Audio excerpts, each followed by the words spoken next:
ओम शिवा शिवाभ्यां नमः। आज हम पुनः आप सबके सामने उपस्थित हुए हैं दीपावली पर्व के निर्णय के विषय में, क्योंकि आज ऐसे लोग हो गए हैं जो कि कोई भी व्रत या त्योहार हो उसमें भ्रम की स्थिति पैदा कर देते हैं। विशेषकर वो लोग जो लोग धर्म से बहुत दूर हैं। आजकल देखिए दाढ़ी मूछ बनवाए हैं तो बड़े बड़े बाल रखे होते हैं, गृहस्थ है उनकी, और कभी बाल बनवाते नहीं। सोचो, जो जिनके चाहे माता दिवंगत हो जाए, चाहे पिता दिवंगत हो जाए, भाई बंधु कोई हो जाए, उनके बाल नहीं बनेंगे। बताओ, ऐसे अधार्मिक लोग जो हैं वो मंच पर बैठते हैं और इस प्रकार से समाज में भ्रम की स्थिति पैदा करते हैं। तो हर पर्व में और कोई भी त्योहार होता है वो भ्रम की स्थिति पैदा कर देते हैं। अभी एक जने बोल रहे थे कि बड़े बड़ी बात रखाए गए थे, कैल्शियम मुर्दे की हड्डी में कैल्शियम होता है। ऐसे ऐसे लोग अनाप शनाप बोलते हैं। एकादशी व्रत के विषय में तो बहुत बवाल इस समय चल रहा है। मैं तो ये कहना चाहता हूँ, एकादशी व्रत के विषय में 3 विभाग हो जाने चाहिए। जिसका पारण द्वादशी में सूर्योदय के बाद द्वादशी में पारण मिल रहा हो वो एकादशी व्रत हुआ। जिसका पारण त्रयोदशी में सूर्योदय के बाद त्रयोदशी मिल रही पारण के लिए वो द्वादशी व्रत हुआ। जिसमें चतुर्दशी पारण के लिए मिल रही हो वो त्रयोदशी व्रत। एकादशी, द्वादशी, त्रयोदशी 3 प्रकार से इसको पंचांग कालों चाहिए, 3 व्रत लिखना चाहिए। एकादशी व्रत में व्रत का नियम है कि द्वादशी में पारण होना चाहिए, सूर्योदय के बाद द्वादशी होना चाहिए। और जो लोग त्रयोदशी में पारण करते हैं उनका द्वादशी व्रत कहना चाहिए, और जो चतुर्दशी में पारण करते हैं उनका त्रयोदशी व्रत कहना चाहिए। लेकिन हमारा आज का विषय है कि मैं जो दीपावली के विषय में चर्चा कर रहा हूँ। दीपावली के विषय में बताया गया है कि जो सूर्यास्त के बाद अगर अमावस्या लग रही है, अमावस्या है उस समय, ये प्रदोष व्यापिनी ही जो है सभी ग्रंथों का, ज्योतिष ग्रंथ हो या और भी स्मार्ट जो भी ग्रंथ है, सबका एक मत है कि प्रदोष व्यापिनी ग्रह है। दीपावली वही मानी जाएगी जहां पर अमावस्या प्रदोष में हो। तो मैं बताना चाहता हूँ कि 31 अक्टूबर बृहस्पतिवार को अमावस्या जो है वो दिन में दूसरी बेला में 3:11 पर लग रही अमावस्या। तो ये पूरा रात व्यापनी है, 3:11 दिन में लग गई। तो और दूसरे दिन शुक्रवार 1 नवंबर को सायं 5:12 तक अमावस्या रहेगी और सूर्यास्त होगा 5:32 पर। अमावस्या 5:12 पर समाप्त हो जाएगी शुक्रवार को, 1 नवंबर को। तो अमावस्या जो है वो प्रदोष बेला को नहीं प्राप्त कर पाई।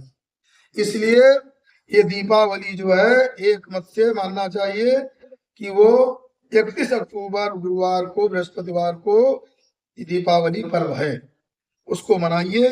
क्योंकि दीपावली में अनेक प्रकार की सिद्धियां की जाती हैं और निशा पूजन होती। दीपावली सिद्धि तिथि मानी जाती है, इसमें लोग सिद्धि करते हैं, निशा पूजन करते हैं।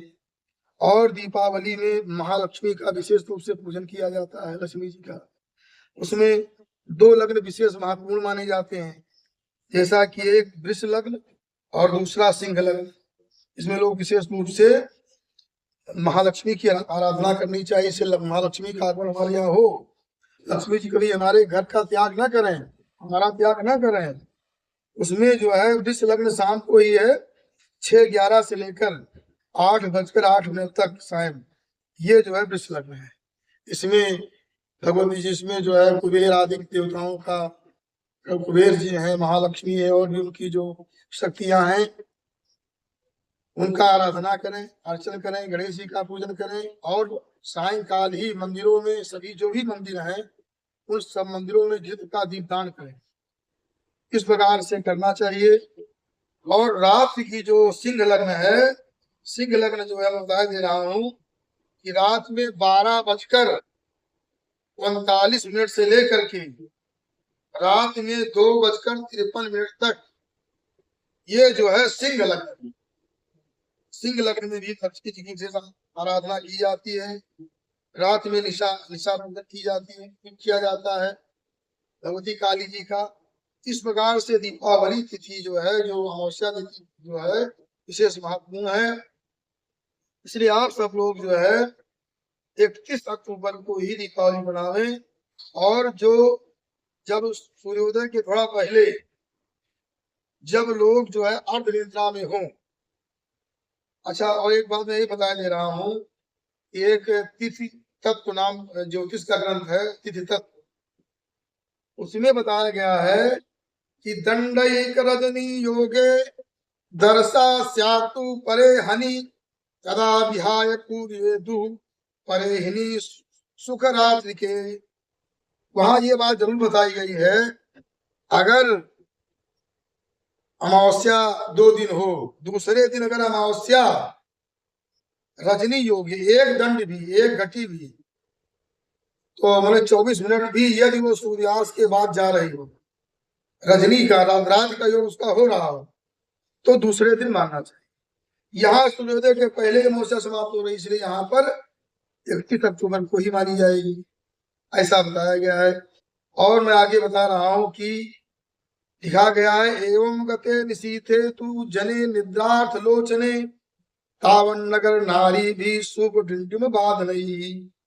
और दीपावली को रात में पूजन करें, और जब सूर्योदय के पहले ही जब लोग अर्ध निद्रा में हों, उस समय नारियों को चाहिए कि सूप को बजा करके डंडे से पीटते हुए और दरिद्रता को, अलक्ष्मी माने दरिद्रता, निष्कासते बहिष्ठा, प्रसन्न होकर के अपने घर से, क्योंकि रात में लक्ष्मी जी आ जाती हैं, तो दरिद्रता को भगा देना चाहिए।